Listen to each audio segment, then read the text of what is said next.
क्योंकि जहर ऐसी है जी इनू अंदरों अंदर दग्ध करती है, सारती है।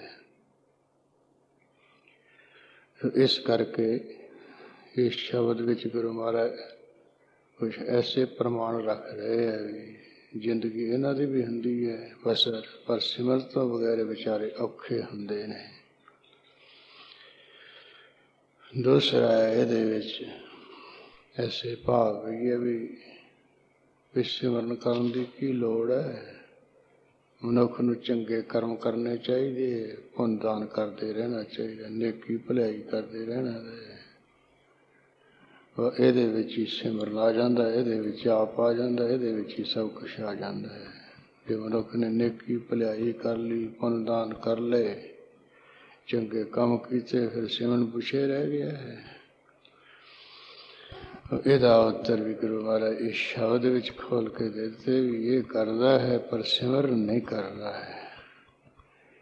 ਫਿਰ ਕੋਈ ਉਹ ਮਨੁੱਖ ਨੂੰ ਬਹੁਤਾ ਲਾਭ ਨਹੀਂ ਹੈ, ਜੀਵਨ ਸੁਖਮਈ ਨਹੀਂ ਬਣਦਾ ਹੈ। ठीक है, कोई पुण्य रूप कर्म कर जाए, कोई वो देव देव प्राप्त हो जाएगा, फिर उत्थे भी ईर्खा करके साड़ा है। क्योंकि उत्थे देवता बन के गया, ਜਿਹੜੇ कोई होर देवते बन के गए, उन्होंने ਇਹਦੇ ਨਾਲੋਂ ਜ਼ਿਆਦਾ पुण्य ਕੀਤੇ ਨੇ।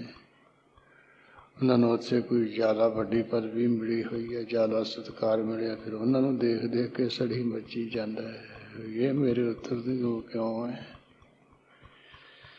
ਤੇ ਇਸ ਤਰ੍ਹਾਂ जे सिमरन करे फिर आप बीमारी नहीं तंग करती है। क्योंकि उत्थे सारे ईर्खा तो रहे थी परमेश्वर के दरबार में रहते ने। उत्थे है ही वैकुंठ, वैना द्वैत दा है। ये जी द्वैत भाव है उत्थे रुक जाती है, जी इत्थे जी रुकती उही उत्थे जाता है।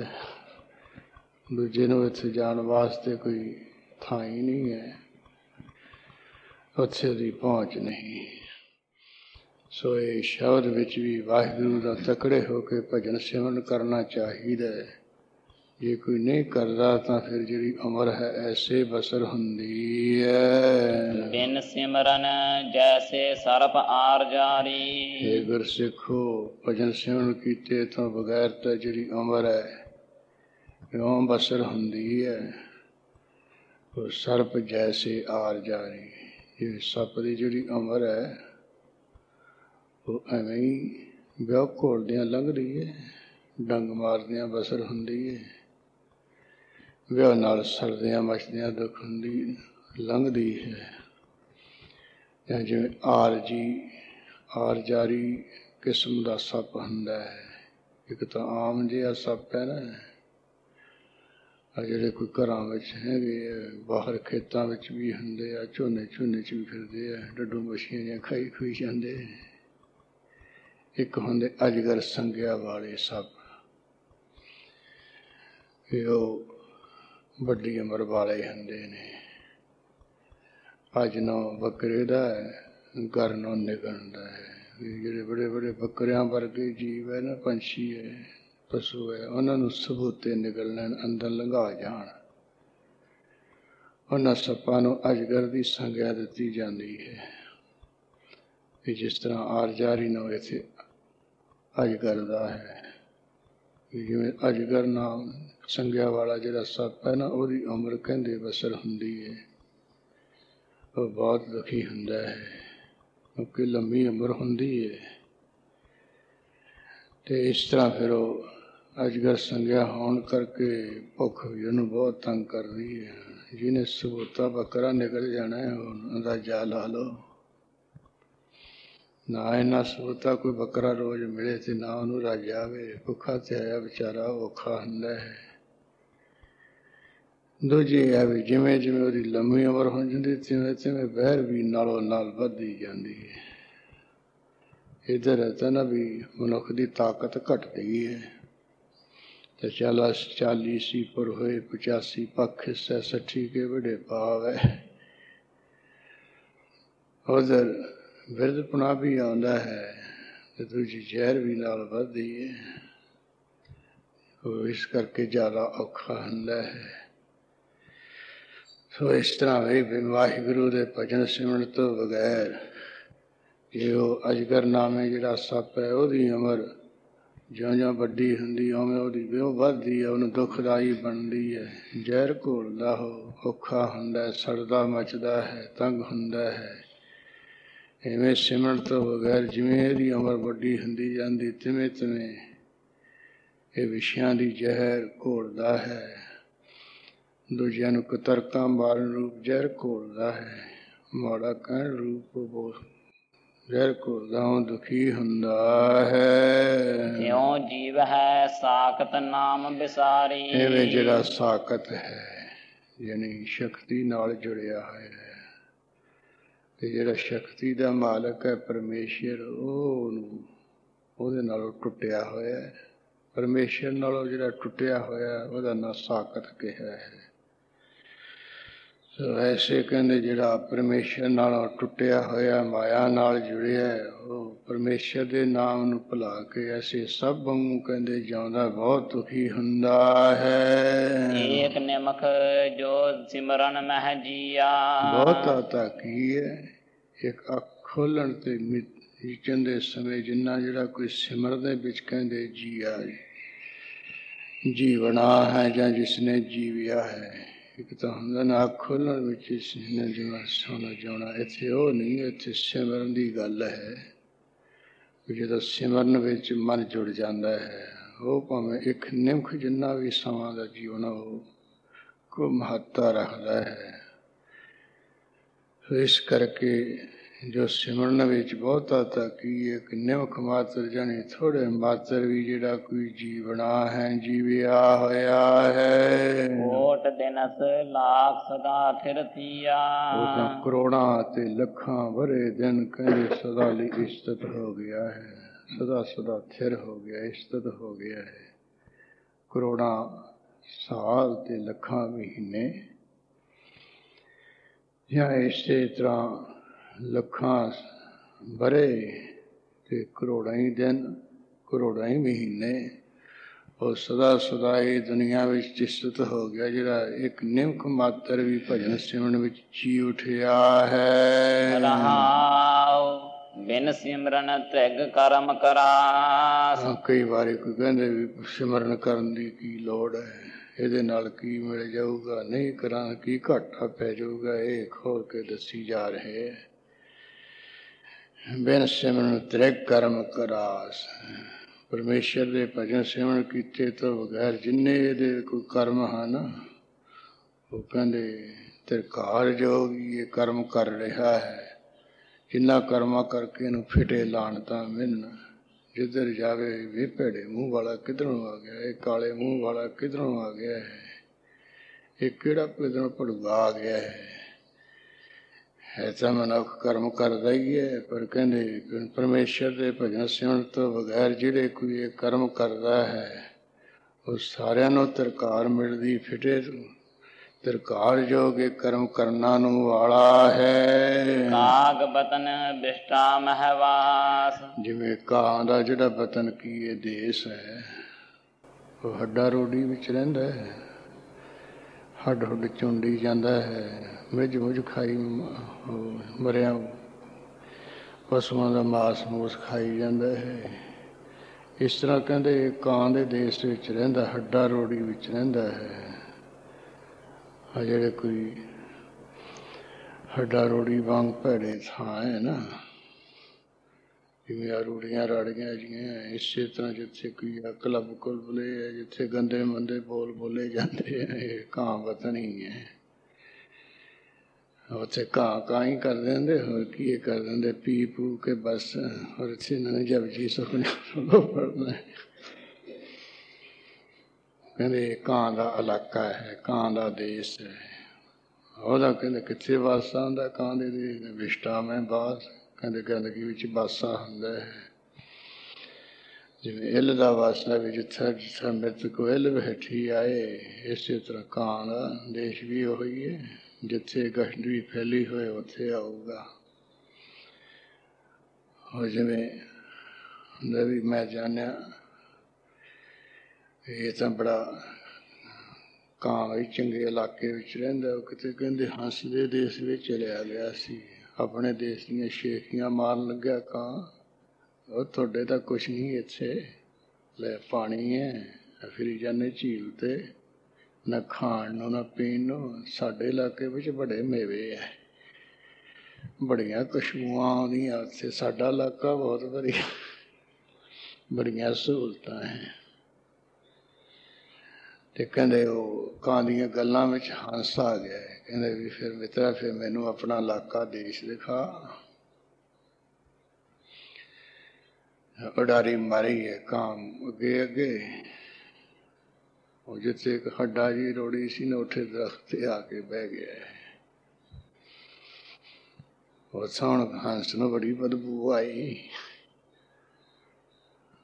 ਕਹਿਣ ਲੱਗਿਆ ਵੀ ਤੂੰ ਕਹਿੰਦਾ ਸਾਡਾ ਇਲਾਕਾ, ਸਾਡਾ ਦੇਸ਼ ਬੜਾ ਵਧੀਆ ਹੈ, ਬਹੁਤ ਭੈੜਾ ਤੇਰਾ ਦੇਸ਼ ਹੈ।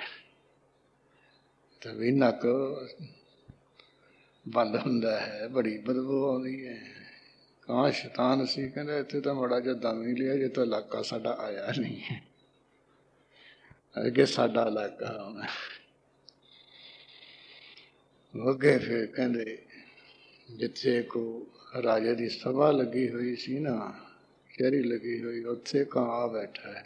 ਕਹਿੰਦੇ ਦੇਖ ਕਿਵੇਂ ਬਾਜੇ ਗਾਜੇ ਵੱਜਦੇ ਸਾਡੇ ਇਲਾਕੇ, ਕਿਵੇਂ ਸਭਾ ਲੱਗੀ ਹੋਈ ਹੈ, ਕਿਵੇਂ ਗਾਉਣੇ ਵਜਾਉਣੇ ਹੋਏ, ਵੇਖ ਸਾਡਾ ਦੇਸ਼। ਇਉਂ ਕਹਿੰਦਾ ਕਹਿੰਦਾ ਸ਼ੇਖੀਆਂ ਮਾਰਦਾ ਹੋਇਆ, ਜਿਵੇਂ ਕਾਂ ਦਾ ਸੁਭਾਅ ਹੈ ਵੀ ਜਿੱਥੇ ਘਟ ਜਾ ਹੋਏ ਉੱਥੇ ਬਿੱਠ ਜ਼ਰੂਰ ਸਿੱਟਦਾ ਹੈ। ਤੇ ਪਾਣੀ ਵੀ, ਨਹਿਰਾਂ ਬਥੇਰੀਆਂ ਵਗਦੀਆਂ, ਸਰੋਵਰ ਵੀ ਬਥੇਰੇ ਹੁੰਦੇ ਹੈ। ਕਾਂ ਅੱਛਾ ਘੱਟ ਬਾਹਰ, ਕਾਂ ਕਹਿੰਦੇ ਘੜੇ ਦਾ ਪਾਣੀ ਪੀਊਗਾ, ਕਿਤੇ ਸੰਭਾਲ ਕੇ ਕਿਸੇ ਨੇ ਰੱਖਿਆ ਨਾ, ਚੱਪਣ ਚੁੱਪਣ ਜਿਹਾ ਲਾ ਕੇ ਪਰੇ ਕਰਕੇ ਉਹ ਪਾਣੀ ਪੀਊ। ਐਡਾ ਸ਼ੈਤਾਨ। ਇਹ ਅੱਗੇ ਇੱਧਰ ਉੱਧਰ ਦੇਖ ਲਓ, ਤਲਾਬ ਭਰੇ ਪੈਂਦੇ, ਉੱਥੇ ਨਹੀਂ, ਇਹਨੂੰ ਤ੍ਰਿਪਤੀ ਹੈ। ਇਸੇ ਤਰ੍ਹਾਂ ਜਿੱਥੇ ਬਹੁਤਾ ਜਿਹਾ ਇਕੱਠ ਹੋ ਉੱਥੇ ਬੈਠ ਕੇ ਬੈਠ ਮਾਰੂਗਾ। ਇਸ ਤਰ੍ਹਾਂ ਕਹਿੰਦੇ ਉਹਨੇ ਸ਼ੈਤਾਨੀ ਜੀ ਕੀਤੀ ਹੈ। ਤੇ ਆਪ ਤਾਂ ਉਡਾਰੀ ਮਾਰ ਗਿਆ। ਉਹਨੂੰ ਪਤਾ ਹੀ ਹੈ ਵੀ ਹੁਣ ਕੋਈ ਨਾ ਕੁਛ ਪਿੱਛੋਂ ਆ ਜਾਣਾ ਜਿਹੜੀ ਮੈਂ ਕਰਤੂਤ ਕੀਤੀ ਹੈ। ਤੇ ਹੰਸ ਵਿਚਾਰਾ ਉਹ ਵੀ ਚਲੋ ਆਪਾਂ ਦੇਖ ਹੀ ਲਈਏ ਚੰਗੀ ਤਰ੍ਹਾਂ, ਕੋਈ ਸੁਣਾ ਹੀ ਲਈਏ, ਵੀ ਫੇਰ ਚੱਲਦੇ ਹਾਂ ਵੀ ਵਧਾ ਇਲਾਕਾ ਹੈ। ਜਦੋਂ ਬਿੱਠ ਜੀ ਵੱਜੀ ਹੈ, ਰਾਜੇ ਦੇ ਜਾਮੇ ਉੱਪਰ ਪੈ ਗਈ ਹੈ। ਉੱਪਰ ਦੇਖਿਆ, ਹੁਣ ਕਾਂ ਤਾਂ ਦਿਸਿਆ ਨਾ, ਭੁਲੇਖਾ ਗਿਆ ਸ਼ਾਇਦ ਕੋਈ ਬਗਲਾ ਬੈਠਾ ਹੈ, ਵੀ ਇਹਨੇ ਬਿੱਠ ਮਾਰੀ ਹੈ ਸਾਡੇ ਰਾਜੇ ਉੱਤੇ। ਜਿਹੜੇ ਬੈਠੇ ਸੀ ਨਾ ਇੱਧਰ ਉੱਧਰ, ਉਹਨਾਂ ਨੂੰ ਗੁੱਸਾ ਆਇਆ ਹੈ, ਨਿਸ਼ਾਨਾ ਜਿਹਾ ਲੈ ਕੇ ਤੇ ਜਦੋਂ ਮਾਰਿਆ ਹੈ, ਵਿਚਾਰਾ ਫੱਟੜ ਹੋ ਗਿਆ, ਜ਼ਖਮੀ ਹੋ ਗਿਆ, ਹੇਠਾਂ ਆ ਡਿੱਗਿਆ ਹੰਸ ਬੜਾ ਤੜਫੇ। ਰਾਜੇ ਨੇ ਹੁਣ ਪਛਾਣ ਲਿਆ ਵੀ ਇਹ ਬਗਲਾ ਤਾਂ ਹੈ ਨਹੀਂ, ਇਹ ਤਾਂ ਹੰਸ ਹੈ। ਫਿਰ ਉਹਦੀ ਦੇਖਭਾਲ ਜੀ ਕੀਤੀ ਹੈ। ਰਾਜਾ ਕਹਿੰਦੇ ਉਹ ਸਾਰਿਆਂ ਪੰਛੀਆਂ ਦੀਆਂ ਬੋਲੀਆਂ ਜਾਣਦਾ ਸੀ। ਉਹਨੇ ਫਿਰ ਹੌਲੀ ਹੌਲੀ ਜਦੋਂ ਸੁਰਤ ਵਿੱਚ ਆਇਆ ਨਾ, ਉਹਨੂੰ ਪੁੱਛ ਪੜਤਾਲ ਕੀਤੀ। ਕਹਿੰਦੇ ਵੀ ਤੁਹਾਡਾ ਦੇਸ਼ ਤਾਂ ਬੜਾ ਵਧੀਆ ਸੀ, ਤੁਸੀਂ ਮਾਨਸਰੋਵਰ ਤੇ ਰਹਿਣ ਵਾਲੇ, ਤੇ ਇਸੇ ਤਰ੍ਹਾਂ ਮੋਤੀ ਚੁਗਣ ਵਾਲੇ, ਤੂੰ ਇੱਧਰ ਕਿੱਧਰ ਆ ਗਿਆ ਮੈਂ? ਫਿਰ ਉਹਨੇ ਆਪਣੇ ਦੁੱਖ ਭਰੀ ਵਿਆਖਿਆ ਸੁਣਾਈ। ਕਹਿੰਦੇ ਉਹ ਮੈਂ ਕੀ ਕਰਾਂ, ਮੈਂ ਤਾਂ ਕਾਂ ਦੀਆਂ ਗੱਲਾਂ ਵਿੱਚ ਫਸ ਗਿਆ। ਉਹ ਬੜੀਆਂ ਸ਼ੇਖੀਆਂ ਮਾਰਦਾ ਸੀ। ਪਹਿਲਾਂ ਤਾਂ ਮੈਨੂੰ ਹੱਡਾ ਲੋੜੀ ਵਿੱਚ ਲਿਆ ਬਿਠਾਇਆ, ਫਿਰ ਇੱਥੇ ਤੁਹਾਡੇ ਕੋਲੇ ਕਹਿੰਦੇ ਸ਼ੈਤਾਨੀ ਕਰਕੇ ਨਾ ਆਪ ਤਾਂ ਡਰੀ ਮਰ ਗਏ ਤੇ ਮੈਨੂੰ ਮਰਵਾਤਾ ਹੈ। ਸੋ ਇਸ ਤਰ੍ਹਾਂ ਕਹਿੰਦੇ ਜਿਹੜਾ ਕਾਂ ਹੈ ਨਾ, ਉਹਦਾ ਵਤਨ ਇਹ ਜਿਹੀ ਥਾਂ ਹੀ ਹੁੰਦਾ, ਦੇਸ਼ ਇਲਾਕਾ ਹੈ ਜਿੱਥੇ ਭੈੜੀ ਬਦੂ, ਜਿੱਥੇ ਮੁਰਦੇ ਮੁਰਦੇ ਪਏ, ਗੰਦਗੀ ਫੈਲੀ ਹੋਈ ਹੈ, ਉੱਥੇ ਦਾ ਵਾਸਾ ਹੁੰਦਾ ਹੈ। ਇਸ ਤਰ੍ਹਾਂ ਇੱਥੇ ਕਹਿੰਦੇ ਹਨ ਵੀ ਉਹ ਮਨੁੱਖ ਦਾ ਵੀ ਜਿਵੇਂ ਕਾਂ ਦਾ ਦੇਸ਼ ਉਹ ਹੱਡਾ ਰੋੜੀ ਹੁੰਦੀ ਹੈ ਨਾ, ਇਸੇ ਤਰ੍ਹਾਂ ਜਿੱਥੇ ਇੱਕ ਸੰਗੀ ਜੀ ਲੋਕ ਹੈ ਨਾ, ਹੱਡ ਚੂਸਣ ਵਾਲੇ, ਹੱਡ ਹੁੱਡ ਖਾਣ ਵਾਲੇ, ਉਹਨਾਂ ਵਿੱਚ ਹੀ ਇਹਦਾ ਕਹਿੰਦੇ ਵਾਸਾ ਹੁੰਦਾ ਹੈ। ਤੇ ਫਿਰ ਮਰ ਕੇ ਵੀ ਉਹ ਵਿਸ਼ਟਾ ਵਿੱਚ ਹੀ, ਮਾਤਾ ਦੇ ਪੇਟ ਵਿੱਚ ਇੱਧਰ ਉੱਧਰ ਹਰ ਪਾਸੇ ਗੰਦਗੀ ਹੁੰਦੀ ਹੈ। ਉੱਥੇ ਹੀ ਇਹਦਾ ਵਸਦਾ ਮਾਤਾ ਦੇ ਪੇਟ ਗਰਭ ਵਿੱਚ। ਬਿਨ ਸਿਮਰਨ ਭਏ ਕੂਕਰ ਕਾਮ। ਬਿਨਾਂ ਸਿਮਰਨ ਤੋਂ ਤਾਂ ਜਿੰਨੇ ਦੇ ਕੰਮ ਹੈ ਨਾ ਉਹ ਕੁੱਤਿਆਂ ਵਾਲੇ ਹੋ ਜਾਂਦੇ। ਜਿਵੇਂ ਕੁੱਤੇ ਦੇ ਕੰਮ ਹੁੰਦੇ ਨਾ, ਉਹ ਭੌਂਕਦਾ ਹੈ। ਇਸੇ ਤਰ੍ਹਾਂ ਕੁੱਤਾ ਜਿਹੜਾ ਦਰ ਦਰ ਕਹਿੰਦੇ ਫਿਰਦਾ ਰਹਿੰਦਾ ਹੈ, ਕਿਤੇ ਉਹਦੇ ਦਰ ਤੇ ਕਿਤੇ ਉਹਦੇ ਦਰ ਤੇ। ਇਸੇ ਤਰ੍ਹਾਂ ਭਜਨ ਸਿਮਰਨ ਤੋਂ ਬਗੈਰ ਵੀ ਮਨੁੱਖ ਦੇ ਕੰਮ ਜਿਹੜੇ ਕੁੱਤਿਆਂ ਵਾਲੇ ਹੁੰਦੇ, ਇਹ ਵੀ ਦਰ ਦਰ ਭੌਂਕਦਾ ਹੈ, ਕਿਤੇ ਕਿਸੇ ਦੇ ਮਗਰ ਕਿਤੇ ਕਿਸੇ ਦੇ ਕਰੇ। ਜਿਹੜਾ ਸਿਮਰਨ ਵਾਲਾ ਉਹ ਤਾਂ ਬਸ ਪਰਮੇਸ਼ਰ ਦੇ ਸਿਮਰਨ ਵਿੱਚ ਜੁੜਿਆ, ਉਹਨੇ ਕਿਤੇ ਭਟਕਦਾ, ਉਹਨੇ ਕਿਤੇ ਕਿਹੜੇ ਕੱਢੇਗਾ। ਕਿਉਂਕਿ ਜਾਂ ਕੋ ਠਾਕਰ ਉੱਚਾ ਹੋਈ ਸੋ ਜਨ ਪਰ ਕਰ ਜਾਤ ਨਾ ਸੋਈ। ਜਿਸਦਾ ਮਾਲਕ ਬਹੁਤ ਉੱਚਾ ਹੈ ਉਹ ਦੂਜਿਆਂ ਦੇ ਘਰਾਂ ਵਿੱਚ ਜਾਂਦਾ ਹੀ ਨਹੀਂ, ਸੌਂਦਾ ਹੈ। ਜਿਹੜਾ ਹੁਣ ਗੁਰੂ ਨਾਨਕ ਦਾ ਬਣ ਜਾਏ, ਫਿਰ ਵਡਭਾਗ ਸਿੰਘ ਦੇ ਡੇਰੇ ਫਿਰੀ ਜਾਏ, ਰਾਧਾ ਸਵਾਮੀਆਂ ਮਗਰ ਫਿਰੀ ਜਾਏ, ਉਹ ਤਾਂ ਸ਼ਰਮ ਹੀ ਉਹਨੂੰ ਹੋਣੀ ਚਾਹੀਦੀ ਹੈ। ਮੇਰਾ ਮਾਲਕ ਕਿੱਡਾ ਹੈ, ਇਹ ਕਿਹੋ ਜਿਹਾ ਮਗਰ ਮੈਂ ਫਿਰੀ ਜਾਂਦਾ ਹਾਂ। ਕਹਿੰਦੇ ਉਹ ਸੌਂਦਾ ਨਹੀਂ ਹੈ। ਹੰਸ ਬਣ ਕੇ ਮਾਨਸਰੋਵਰ ਛੱਡ ਕੇ ਹੱਡਾ ਰੋੜੀ ਵਿੱਚ ਫਿਰੇ, ਲੋਕ ਉਹਨੂੰ ਹੰਸ ਕਹਿ ਦੇਣਗੇ, ਉਹ ਕਹਿਣਗੇ ਤਾਂ ਕਾਂ ਹੋਊਗਾ, ਕੋਈ ਹੋਰ ਹੋਊਗਾ, ਨਕਲ ਹੈ, ਐਵੇਂ ਪਹਿਰਾਵਾ ਕਾਂ ਵਾਲਾ ਹੈ, ਦਿਸਦਾ ਹੰਸ ਹੈ, ਉਂਝ ਨਹੀਂ ਹੰਸ ਹੰਸ ਹੈ। ਇਸ ਤਰ੍ਹਾਂ ਜਿਹੜਾ ਕੋਈ ਮਨੁੱਖ ਹੈ ਨਾ, ਜੇ ਸਿਮਰਨ ਤੋਂ ਬਗੈਰ ਕੁਛ ਕਰਦਾ, ਕਹਿੰਦੇ ਸਾਰੇ ਉਹਦੇ ਕੰਮ ਕੁੱਤਿਆਂ ਵਾਲੇ ਹੁੰਦੇ। ਉਹ ਕੁੱਤੀਆਂ ਮਗਰ ਫਿਰੀ ਜਾਂਦਾ, ਇਹ ਹੋ ਗਈਆਂ ਮਗਰ ਫਿਰੀ ਜਾਂਦਾ, ਉਹਦੇ ਪਈ ਜਾਂਦੀਆਂ। ਬਸ ਇਹ ਸਾਰੇ ਕੰਮ ਇਹ ਮਨੁੱਖ ਦੇ ਵੀ ਸਿਮਰਨ ਤੋਂ ਬਗੈਰ ਕਹਿੰਦੇ ਕੁੱਤਿਆਂ ਵਾਲੇ ਹੁੰਦੇ ਹਨ। ਸਾਖਤ ਬੇਸਵਾ ਪੂਤ ਨਿਨਾ। ਜਾਂ ਜਿਵੇਂ ਸਾਖਤ ਪੁਰਸ਼ ਤਾਂ ਜਿਹੜਾ ਪਰਮੇਸ਼ਰ ਤੋਂ ਟੁੱਟਿਆ ਹੈ ਨਾ, ਸਿਮਰਨ ਨਹੀਂ ਕਰਦਾ, ਉਹ ਤਾਂ ਜਿਵੇਂ ਬੇਸਿਆ ਦਾ ਪੁੱਤ ਹੁੰਦਾ ਹੈ, ਉਹਦੇ ਤੋਂ ਲੈ ਉਹ ਨਿਨਾਵਾ ਹੁੰਦਾ ਹੈ। ਇਹ ਕੋਈ ਉਹ ਬੇਸਵਾ ਦੇ ਪੁੱਤ ਤੋਂ ਪੁੱਛ ਲੈ ਵੀ ਤੇਰੇ ਬਾਪੂ ਦਾ ਨਾਂ ਕੀ ਹੈ, ਕੀ ਦੱਸੂਗਾ? ਉਹਦੇ ਕੋਲ ਤਾਂ 20 ਆਉਂਦੇ ਨੇ, ਕੋਈ ਉੱਥੇ ਨਿਰਣਾ ਥੋੜ੍ਹਾ ਹੋਣਾ ਵੀ ਇਹ ਇਹਦਾ ਹੈ। ਸੋ ਨਿਨਾਵਾ ਹੁੰਦਾ ਹੈ ਜੋ ਬੇਸਿਆ ਪੁੱਤ ਨਿਨਾਓ ਕਹਿੰਦੇ। ਉਹ ਪਿਤਾ ਜਾਤ ਤਾਂ ਹੋਈ ਹੈ ਵੀ, ਜੇ ਪਿਤਾ ਜਾਤੀ ਵਾਲਾ ਤਾਂ ਹੋ ਸਕਦਾ ਜੇ ਉਹਦਾ ਕੋਈ ਬੇਸਵਾ ਦਾ ਮਾਲਕ ਹੋਵੇ। ਸੋ ਇਸ ਕਰਕੇ ਕਹਿੰਦੇ ਉਹ ਜਿਹੜਾ ਪਰਮੇਸ਼ਰ ਦੇ ਭਜਨ ਸਿਮਰਨ ਵੱਲੋਂ ਟੁੱਟਿਆ ਹੋਇਆ ਤਾਂ ਬੇਸਾ ਦੇ ਪੁੱਤ ਵਰਗਾ ਹੈ। ਜਿਵੇਂ ਉਹ ਨਿਨਾਵਾ ਹੁੰਦਾ ਹੈ, ਇਸੇ ਤਰ੍ਹਾਂ ਇਹ ਗੁਰੂ ਪਿਤਾ ਵਾਲਾ ਨਹੀਂ ਹੁੰਦਾ ਹੈ, ਪਰਮੇਸ਼ਰ ਪਿਤਾ ਵਾਲਾ ਨਹੀਂ ਹੁੰਦਾ ਹੈ। ਬਿਨ ਸਿਮਰਨ ਜੈਸੇ ਸਿੰਘ ਸ਼ਤਾਰਾ। ਪਰਮੇਸ਼ਰ ਦੇ ਭਜਨ ਸਿਮਰਨ ਕੀਤੇ ਤਾਂ ਬਗੈਰ ਜਿਵੇਂ ਕਹਿੰਦੇ ਉਹ ਸ਼ਤਾਰਾ ਕੀ ਛਤਰੇ ਦੇ ਸਿੰਘ ਹੁੰਦੇ ਨਾ, ਉਹ ਜਦੋਂ ਨਿਕਲਦੇ ਉਹਨੂੰ ਬੜਾ ਦੁੱਖ ਦਿੰਦੇ। ਔਰ ਆਮ ਪਸ਼ੂਆਂ ਦੇ ਜਿਹੜੇ ਕੁਝ ਸਿੰਘ ਜਦੋਂ ਨਿਕਲਦੇ ਉਹਨਾਂ ਨੂੰ ਕੋਈ ਔਖਿਆਈ ਨਹੀਂ ਹੁੰਦੀ ਹੈ। ਇਹ ਜਦੋਂ ਕੋਈ ਛਤਰੇ ਦੇ, ਮੇਢੇ ਦੇ, ਭੇਡੂ ਦੇ, ਲੇੜੇ ਦੇ ਕਹਿੰਦੇ ਸਿੰਘ ਨਿਕਲਣਾ, ਫਿਰ ਬੜਾ ਤੜਫਦਾ ਹੈ, ਬਹੁਤ ਚਾਂਗਾ ਮਾਰਦਾ ਹੈ, ਕਿਉਂਕਿ ਸਿਰ ਨੂੰ ਪਾੜ ਕੇ ਨਿਕਲਦੇ ਨੇ ਇਹਦੇ ਸਿੰਘ। ਬਹੁਤ ਦੁਖੀ ਹੁੰਦਾ ਹੈ ਮੇਢਾ। ਇਸ ਕਰਕੇ ਕਹਿੰਦੇ ਜਿਵੇਂ ਉਹ ਛਤਰੇ ਦੇ ਜਾਂ ਸਿੰਘ ਜੇ ਨਿਕਲਦੇ ਨੇ ਮੇਢੇ ਦੇ, ਉਹ ਵਿਚਾਰਾ ਦੁਖੀ ਹੁੰਦਾ ਹੈ, ਚਾਂਗਾ ਮਾਰਦਾ। ਇਸ ਤਰ੍ਹਾਂ ਭਜਨ ਸਿਮਰਨ ਤੋਂ ਬਗੈਰ ਵੀ ਕਹਿੰਦੇ ਛਤਰੇ ਵਾਂਗੂ ਹੀ ਚਾਂਗਾ ਮਾਰਦਾ ਹੈ। ਇਹ ਬਹੁਤ ਔਖਾ ਹੁੰਦਾ ਹੈ।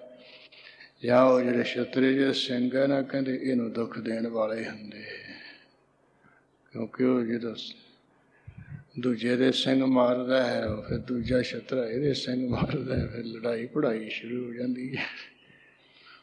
ਉਹ ਕਹਿੰਦੇ ਲਹੂ ਲੁਹਾਨ ਦੋ ਹੋ ਜਾਂਦੇ। ਜੇ ਇਹਦੇ ਸਿੰਘ ਨਾ ਹੁੰਦੇ, ਕਿਸੇ ਨੇ ਮਾਰਨੇ ਨਹੀਂ ਸੀ, ਕਿਸੇ ਨੂੰ ਇਹਨੇ ਜ਼ਖਮੀ ਕਰਨਾ ਨਹੀਂ ਸੀ, ਉਹਨੇ ਨਹੀਂ ਇਹਨੂੰ ਕਰਨਾ ਸੀ, ਬਚਾਅ ਹੋ ਜਾਣਾ ਸੀ।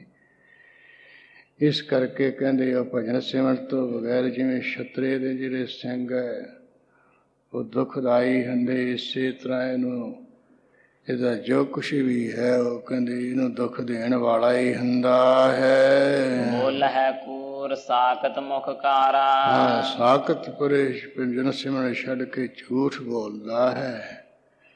ਗੱਫ ਵੜਦਾ ਹੈ, ਜਿਸ ਕਰਕੇ ਅੱਗੇ ਵੀ ਤੇ ਇੱਥੇ ਵੀ ਉਹਦਾ ਮੂੰਹ ਕਾਲਾ ਹੁੰਦਾ ਹੈ। ਬਿਨ ਸਿਮਰਨ ਗਰਦਬ ਕੀ ਨਿਆਈ। ਪਰਮੇਸ਼ਰ ਦੇ ਭਜਨ ਸਿਮਰਨ ਤੋਂ ਬਗੈਰ ਤਾਂ ਜਿਹੜਾ ਮਨੁੱਖ ਹੈ ਨਾ, ਕਹਿੰਦੇ ਮਨੁੱਖ ਨਹੀਂ ਤਾਂ ਗਧੇ ਦੇ ਵਾਂਗ ਹੈ। ਜਿਵੇਂ ਗਧਾ ਫਿਰਦਾ ਨਾ ਰੁੜੀਆਂ ਤੇ, ਇਸੇ ਤਰ੍ਹਾਂ ਹੀਂਗਦਾ ਫਿਰਦਾ, ਇਸੇ ਤਰ੍ਹਾਂ ਇਹ ਕਹਿੰਦੇ ਬਸ ਫਿਰਦਾ ਭੈੜੀਆਂ ਥਾਵਾਂ ਤੇ। ਉਹ ਹੀਂਗਦਾ ਹੁੰਦਾ, ਇਹ ਕਹਿੰਦੇ ਹਾ ਹੂ ਕਰਦਾ ਫਿਰਦਾ ਹੈ ਪੀ ਪੂ ਕੇ, ਹੋਰ ਕੀ ਹੈ। ਸੋ ਇਸ ਕਰਕੇ ਕਹਿੰਦੇ ਗਧੇ ਦੇ ਵਾਂਗ ਹੈ ਮਨੁੱਖ।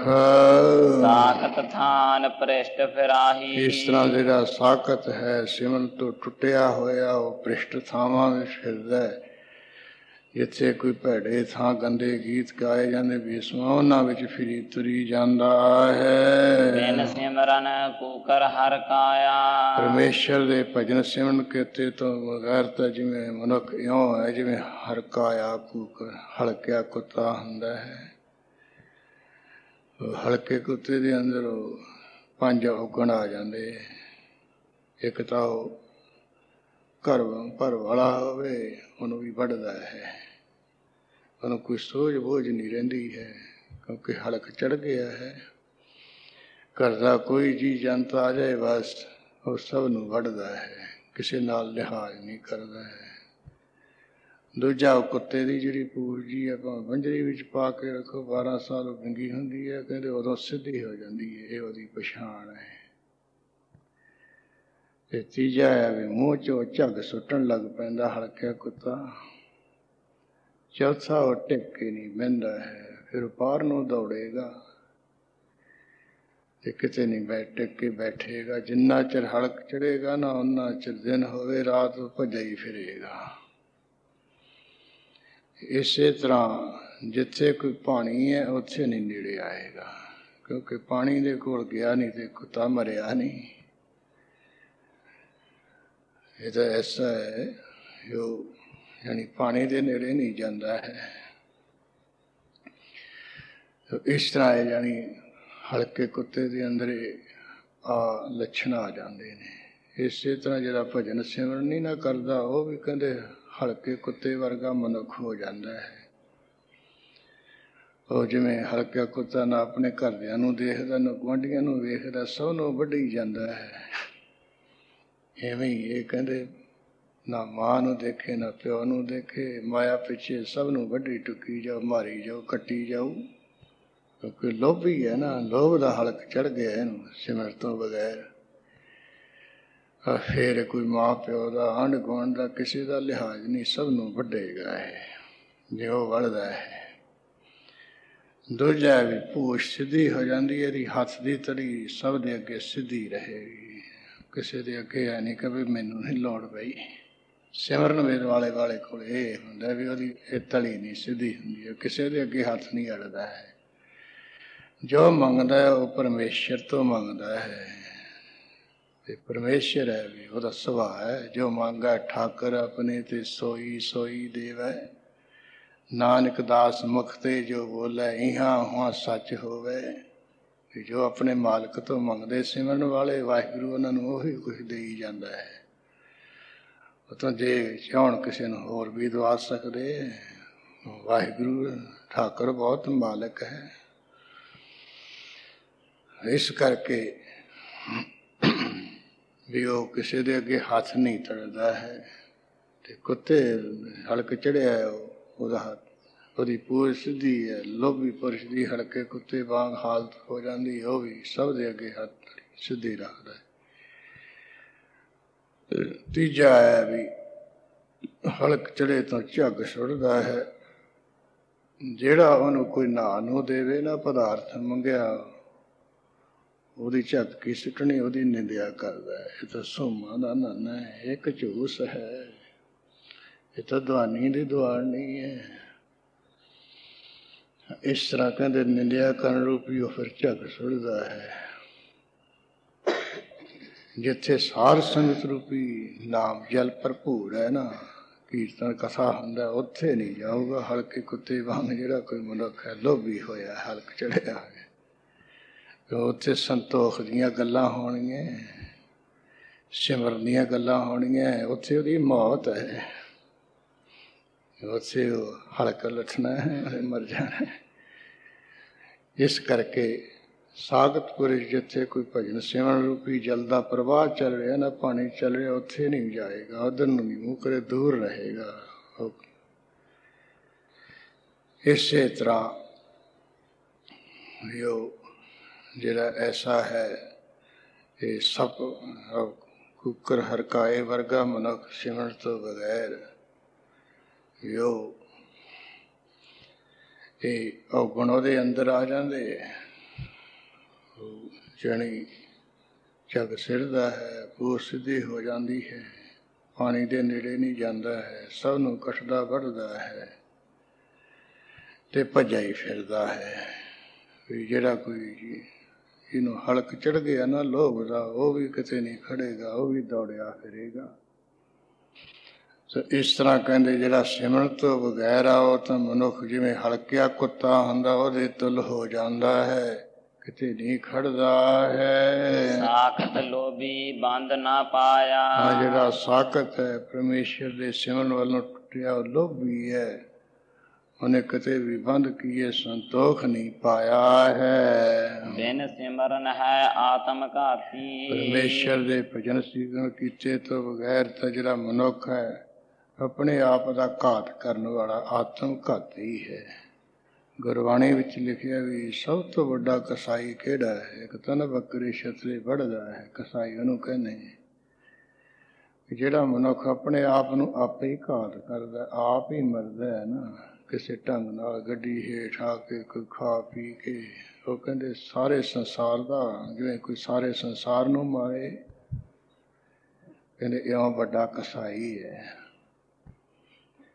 ਇੱਥੇ ਉਸੇ ਭਾਵ ਨਾਲ ਕਹਿ ਰਹੇ ਹੈ, ਬਿਨ ਸਿਮਰਨ ਹੈ ਆਤਮ ਘਾਤੀ, ਆਪਣੇ ਆਪ ਦਾ ਘਾਤ ਕਰਨ ਵਾਲਾ ਹੈ ਜਿਹੜਾ ਕੋਈ ਭਜਨ ਸਿਮਰਨ ਤੋਂ ਬਗੈਰ ਮਨੁੱਖ ਹੈ। ਆਪਣੇ ਆਪ ਨੂੰ ਉਹ ਘਾਤ ਕਰਨਾ ਕੀ, ਆਪਣੇ ਆਪ ਨੂੰ ਆਪ ਹੀ ਉਹ ਬਰਬਾਦ ਕਰਨ ਵਾਲਾ, ਖਤਮ ਕਰਨ ਵਾਲਾ ਮਨੁੱਖ ਹੈ। ਸਾਖਤ ਨੀਚ ਤਿਸ ਕੁਲ ਨਹੀਂ ਜਾਤੀ। ਇਸ ਤਰ੍ਹਾਂ ਜਿਹੜਾ ਸਾਖਤ ਪੁਰਸ਼ ਹੈ, ਉਹ ਨੀਚ ਕੁਲ ਵਾਲਾ ਹੈ, ਉਹਦੀ ਉੱਚੀ ਕੁਲ ਨਹੀਂ ਜਾਣੀ ਜਾਂਦੀ ਹੈ। ਜਿਸ ਭਇਆ ਕਿਰਪਾਲ ਤਿਸ ਸਤ ਸੰਗ ਮਿਲਾਇਆ। ਜਿਸ ਤੇ ਵਾਹਿਗੁਰੂ ਕਿਰਪਾਲੂ ਹੋਇਆ ਹੈ, ਉਸਨੂੰ ਸਾਧ ਸੰਗਤ ਵਿੱਚ ਮਿਲਾਇਆ ਹੈ। ਕਹ ਨਾਨਕ ਗੁਰ ਜਗਤ ਤਰਾਇਆ। ਇਸ ਤਰ੍ਹਾਂ ਵੀ ਗੁਰਾਂ ਨੇ ਕਿਰਪਾ ਕਰਕੇ ਉਸਨੂੰ ਸੰਸਾਰ ਤੋਂ ਫਿਰ ਤਰਾਇਆ, ਪਾਰ ਲੰਘਾ ਦਿੱਤਾ ਹੈ। ਗੌੜੀ ਮਹੱਲਾ ਪੰਜਵਾ। ਗੁਰ ਕਾ ਬਚਨ ਮੋਹਿ ਪਰਮ ਗਤ ਪਾਈ। ਗੁਰਸਿੱਖਾਂ ਨੇ ਬੇਨਤੀ ਕੀਤੀ ਹੈ ਕਿ ਮਹਾਰਾਜ ਤੁਸੀਂ ਗੁਰੂ ਮਹਾਰਾਜ ਦੇ ਪਵਿੱਤਰ ਬਚਨਾਂ ਨੂੰ ਮੰਨਿਆ ਹੈ, ਕਮਾਇਆ ਹੈ। ਗੁਰੂ ਮਹਾਰਾਜ ਦੇ ਬਚਨ ਕਮਾਉਣ ਨਾਲ ਤੁਹਾਨੂੰ ਕੀ ਹਾਸਲ ਹੋ ਗਿਆ ਹੈ? ਕੋਈ ਕਹਿ ਦਿੰਦੇ ਨਾ ਵੀ ਗੁਰੂ ਕੇ ਬਚਨ ਅਸੀਂ ਜੇ ਮੰਨ ਲਾਂਗੇ ਸਾਨੂੰ ਕੀ ਮਿਲ ਜਾਏਗਾ। ਇਸ ਸ਼ਬਦ ਵਿੱਚ ਵੀ ਗੁਰੂ ਕੇ ਜਿਹੜੇ ਬਚਨ ਹੈ ਨਾ, ਵਾਕ ਹੈ, ਉਹਨੂੰ ਮੰਨਣ ਕਰਕੇ ਆ ਕੁਛ ਹਾਸਲ ਹੁੰਦਾ। ਆਪਣੇ ਦੁਆਰਾ ਸਤਿਗੁਰੂ ਜੀ ਕਹਿੰਦੇ ਹਨ, ਗੁਰ ਕਾ ਬਚਨ ਮੋਹਿ ਪਰਮ ਗਤ ਪਾਈ। ਗੁਰਸਿੱਖੋ ਜੋ ਗੁਰੂ ਕੇ ਬਚਨ ਹਨ, ਉਹ ਉਪਦੇਸ਼ ਮਈਏ ਵਾਕ ਹਨ, ਬੜੇ ਪਵਿੱਤਰ ਮੈਨੇ ਇਹ ਬਚਨੇ ਮੰਨਣੇ ਕਰਕੇ ਜਿਹੜੀ ਪਰਮ ਗਤੀ ਹੈ, ਸਭ ਤੋਂ ਉੱਚੀ ਅਵਸਥਾ ਹੈ, ਤ੍ਰਿਗੁਣ ਅਤੀਤ ਹੈ, ਚੌਥੀ ਅਵਸਥਾ ਹੈ, ਜਿਹੜਾ ਨਿਰਗੁਣ ਸਰੂਪ ਵਿੱਚ ਅਭੇਦ ਹੋ ਜਾਣਾ, ਜਾਂ ਜਨਮੈ ਜਲਾਏ ਖਟਾਨਾ ਤਿਉ ਜੋਤੀ ਸੰਗ ਜੋ ਸਮਾਨਾ ਵਾਲੀ ਗੱਲ ਬਣ ਜਾਣੀ। ਇਹ ਉੱਚੀ ਅਵਸਥਾ ਕੇਵਲ ਮੁਕਤੀ ਪਾਈ ਹੈ। ਗੁਰ ਪੂਰਾ ਮੇਰੀ ਪੈਜ ਰਖਾਈ। ਪੂਰੇ ਸਤਿਗੁਰੂ ਰਾਮਦਾਸ ਸਾਹਿਬ ਜੀ ਨੇ ਮੇਰੀ ਜਿਹੜੀ ਪੈਜ ਹੈ, ਪ੍ਰਤਿਗਿਆ ਹੈ, ਇੱਜ਼ਤ ਉਹ ਹੈ ਰੱਖ ਰਖਾ ਲਈ ਹੈ। ਗੁਰ ਕਾ ਬਚਨ ਧਿਆਇਓ ਮੋਹਿ ਨਾਉ। ਗੁਰੂ ਕੇ ਬਚਨ ਮੰਨ ਕੇ ਮੈਨੇ ਪਰਮੇਸ਼ਰ ਦਾ ਜਿਹੜਾ ਨਾਮ ਧਿਆਇਆ ਹੈ, ਮੈਂ ਧਿਆਉਂਦਾ ਹਾਂ। ਗੁਰ ਪ੍ਰਸਾਦ ਮੋਹਿ ਮਿਲਿਆ ਥਾਉ। ਹਾਂ, ਗੁਰੂ ਦੀ ਕਿਰਪਾ ਕਰਕੇ ਮੈਨੂੰ ਕਹਿੰਦੇ ਥਾਂ ਮਿਲਿਆ ਹੈ। ਸੋਹਣਾ ਹਰਿਮੰਦਰ ਸਾਹਿਬ ਵਿੱਚ ਚੌਕੜਾ ਮਾਰ ਕੇ ਬੈਠਣ ਦਾ ਥਾਂ ਮਿਲ ਗਿਆ ਹੈ। ਇਸੇ ਤਰ੍ਹਾਂ ਰਾਤ ਨੂੰ ਉਹ ਜਿੱਥੇ ਕੋਠਾ ਸਾਹਿਬ ਬ੍ਰਹਮ ਕੁਟੀਆ ਜਿਸ ਨੂੰ ਕਹਿੰਦੇ ਆ, ਉਸ ਸਥਾਨ ਤੇ ਬਰਾਜਣ ਲਈ ਸੋਹਣਾ ਥਾਂ ਮਿਲ ਗਿਆ ਹੈ। ਵਾਹਿਗੁਰੂ ਦੇ ਸਰੂਪ ਵਿੱਚ ਜਿਹੜਾ ਕੋਈ ਟਿਕਣਾ ਹੈ, ਇਹ ਸਰੂਪ ਰੂਪੀ ਥਾਂ ਮੈਨੂੰ ਮਿਲ ਗਿਆ ਹੈ। ਗੁਰ ਕਾ ਬਚਨ ਸੁਣ ਰਖਨ ਵਖਾਣੀ। ਗੁਰੂ ਮਹਾਰਾਜ ਦੇ ਬਚਨ ਮੰਨਣੇ ਕਰਕੇ ਸੁਣ ਕੇ ਰਸਨਾ ਦੁਆਰਾ ਕਥਨ ਕਰਦੀ ਕੀਤੀ ਹੈ।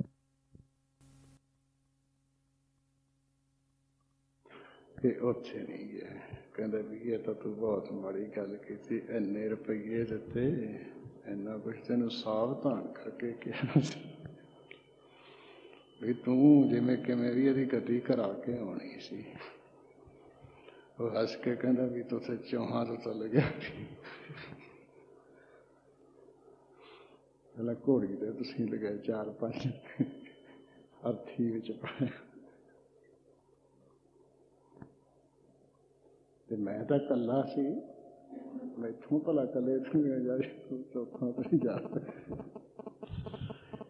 ਇਸ ਤਰ੍ਹਾਂ ਜਾਣੀ ਜਿਹੜਾ ਇਹ ਗਤੀ ਕਰਾਉਣੀ ਨਾ, ਜਿਹਦੇ ਅੰਦਰ ਕੋਈ ਦਵੈਤ ਭਾਵ ਉਹਦੀ ਕਲਿਆਣ ਨਹੀਂ ਹੋ ਸਕਦੀ, ਇੱਥੇ ਰਹਿ ਜਾਂਦਾ ਹੈ।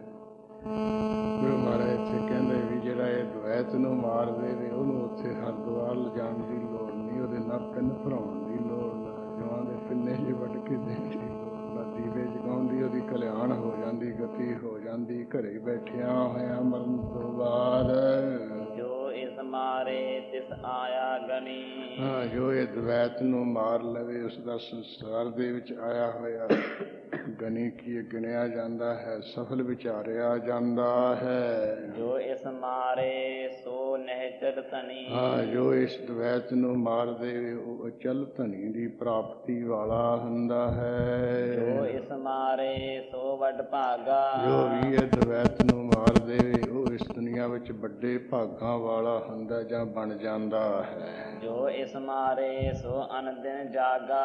ਜੋ ਇਸ ਦਵੈਤ ਨੂੰ ਮਾਰ ਰਹੇ ਦਿਨੇ ਰਾਤ ਗਿਆਨ ਜਾਗਰਤ ਅਵਸਥਾ ਵਿੱਚ ਜਾਗਦਾ ਰਹਿੰਦਾ ਹੈ। ਜੋ ਇਸ ਮਾਰੇ ਸੋ ਜੀਵਨ ਮੁਕਤਾ। ਜੋ ਵੀ ਇਸ ਦਵੈਤ ਨੂੰ ਮਾਰ ਲਵੇ ਉਹ ਜਿਉਂਦਾ ਹੀ ਮੁਕਤ ਹੈ। ਜੋ ਇਸ ਮਾਰੇ ਤਿਸ ਕੀ ਨਿਰਮਲ ਜੁਗਤਾ। ਜੋ ਇਸ ਦਵੈਤ ਨੂੰ ਮਾਰ ਲਵੇ ਉਸ ਦੀ ਜਿਹੜੀ ਜੁਗਤੀ ਹੈ, ਜਣ ਦੀ ਉਹ ਨਿਰਮਲ ਹੈ, ਉਹ ਬਗਲਿਆਂ ਨੂੰ ਅੱਖਾਂ ਜੀਆਂ ਮੀਟ ਕੇ ਨਹੀਂ ਬਹਿੰਦਾ ਹੈ। ਜੋ ਇਸ ਮਾਰੇ ਸੋਈ ਸੋ ਗਿਆਨੀ। ਜੋ ਵੀ ਇਸ ਦਵੈਤ ਨੂੰ ਮਾਰ ਦੇਵੇ ਉਹੀ ਸ੍ਰੇਸ਼ਟ ਗਿਆਨੀ ਹੈ। ਬਾਕੀ ਤਾਂ ਐਵੇਂ ਹੀ ਕਈ ਵਾਰੀ ਉਹ ਨਸਵਾਰ ਲਾਉਣ ਵਾਲੇ, ਨੀਲੀ ਪੱਗ ਵਾਲੇ ਨੂੰ ਵੀ ਗਿਆਨੀ ਕਹੀ ਜਾਂਦੇ ਹੈ, ਕਿਹਨੂੰ ਕੂੜਾ ਵੀ ਨਹੀਂ ਆਉਂਦਾ ਹੁੰਦਾ ਉਹਨੂੰ ਵੀ ਗਿਆਨੀ ਕਹੀ ਜਾਂਦੇ ਹਨ।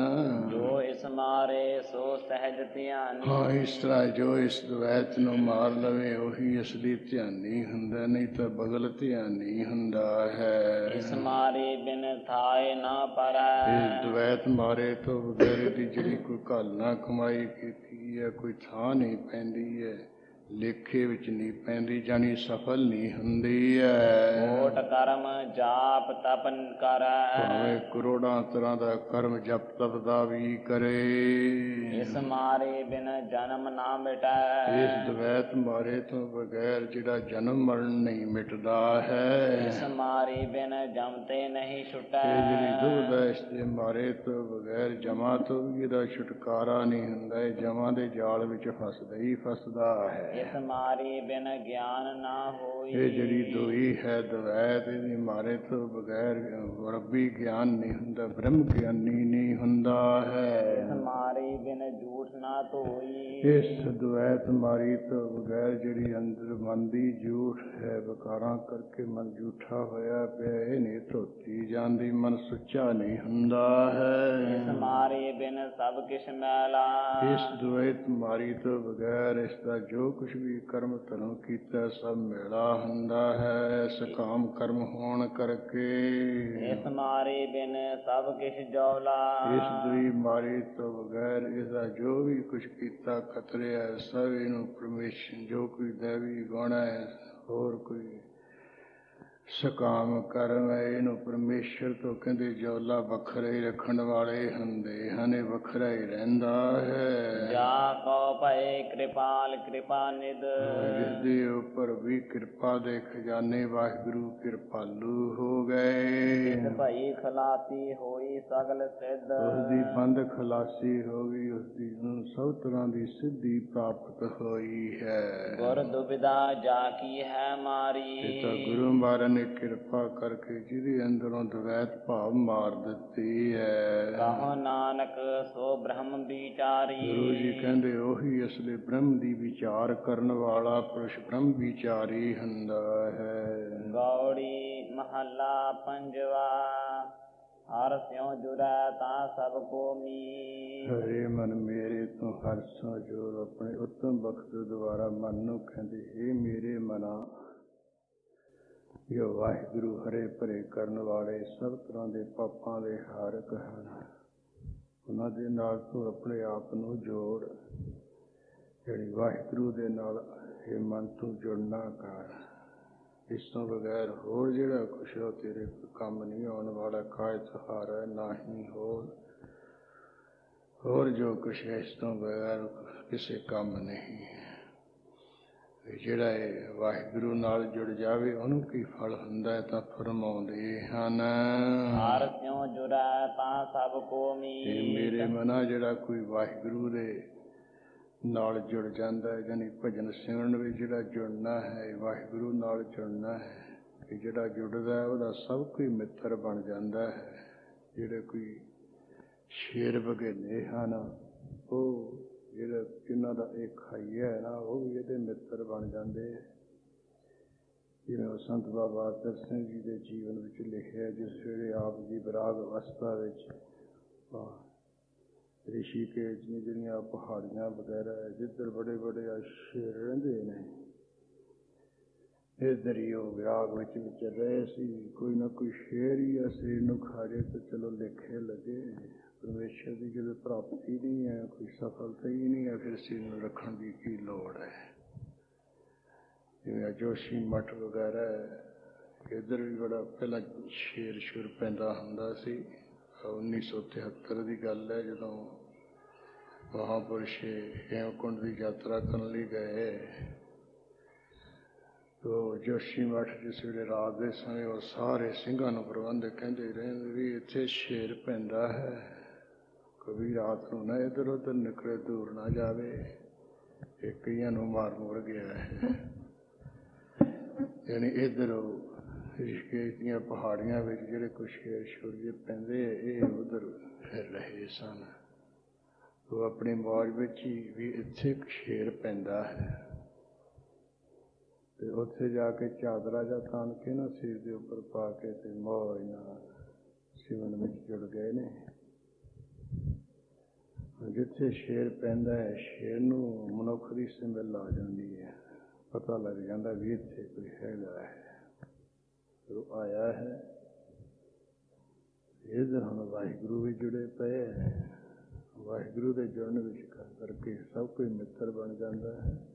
ਕੋਈ ਨਹੀਂ ਹੈ ਸ਼ੇਰ ਆਇਆ ਹੈ, ਉਸਨੇ ਸਿਰ ਜਾਂ ਚੁੰਘਿਆ ਹੈ ਤੇ ਵਾਹਿਗੁਰੂ ਦੀ ਐਸੀ ਕਲਾ ਵਰਤੀ ਹੈ, ਉਹਨੂੰ ਕੋਈ ਸੋਝੀ ਆਈ ਹੈ। ਜਿਵੇਂ ਕੋਈ ਮੱਥਾ ਟੇਕਦਾ ਹੁੰਦਾ ਨਾ, ਮਨੁੱਖ ਸ਼ਰਧਾ ਨਾਲ ਜਾਂ ਚੁੱਕ ਕੇ ਉਹਨਾਂ ਨੇ ਸ਼ੇਰ ਨੇ ਮੱਥਾ ਟੇਕਤਾ, ਉਦੋਂ ਬਾਅਦ ਫਿਰ ਪਰਿਕਰਮਾ ਕੀਤੀਆਂ, ਫਿਰ ਪਿੱਛੇ ਨੂੰ ਮੁੜ ਗਿਆ ਹੈ।